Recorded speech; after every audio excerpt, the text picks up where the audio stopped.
In this video, I'll be swatching and reviewing Zoya's new Spring 2019 collection, Innocence. This collection is evocative of nature and the transitions from winter into summer. First up, we have Birch, which is described as a gentle greyish lavender in a full coverage cream formula, which I'd say is a pretty accurate description. There's not a whole ton of grey in this. I feel like there's more lavender in a white base, but there is a touch of dullness to it. This has great coverage. Zoya has always done really good creams. They are on the thicker side, so you can't really overwork it. You kind of have to apply a generous coat, couple strokes, and then just leave it. But it does self-level, and I think this one is super pretty, and I give it 5 out of 5 jaunty bottles. Next up is Agnes, and this is a warm-toned muted blush with, again, a full coverage cream formula. This one is just one of those polishes that I'm just gonna love. I have a million of them, but I love them. They're just so clean looking and they're really wearable. I love that this one has a little touch of warm to it. I think that's gonna be flattering on a lot of skin tones, and again, it applied really well in 2 coats. Next up, we have Yvette, which is a softened grape purple with a pink undertone. I feel so bad because I just don't think I'm ever gonna like this shade of purple. It is coming off a little more red on my camera, and it's definitely more blue toned and grapey in real life. I just don't like them, but it is a great polish and it applied really beautifully. So if you were into this purple, I would absolutely recommend it, and I'm not even gonna dock a bottle because it applied so well.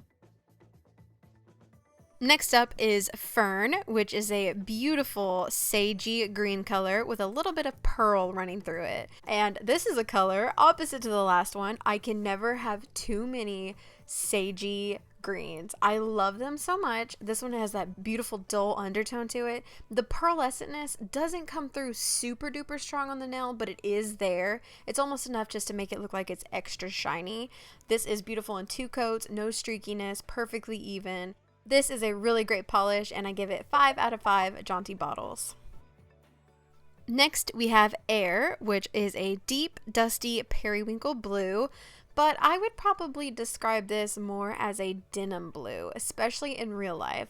On camera, it looks like it's pulling a little more purple, but in real life, it has a stronger blue property, I feel like, almost like denim blue jeans would. This is really pretty. Again, with the formula, Zoya's got these creams nailed. 2 coats, perfect, but I would suggest definitely applying thicker coats, especially on the second coat. The first coat's okay to do a thin coat. Beautiful polish. I give this one another 5 out of 5. And lastly, we have the oddball of the collection, and this is Theo, which is a stormy gray with a subtle texture to it with flashes of larger and irregular silver flakies and dark blue glitter throughout it. When I first saw this, I didn't know that it was inspired by a thunderstorm, Theo thunderstorm. I thought it looked like coconut flakes and concrete, and especially how it dries down textured. That's exactly what it looks like.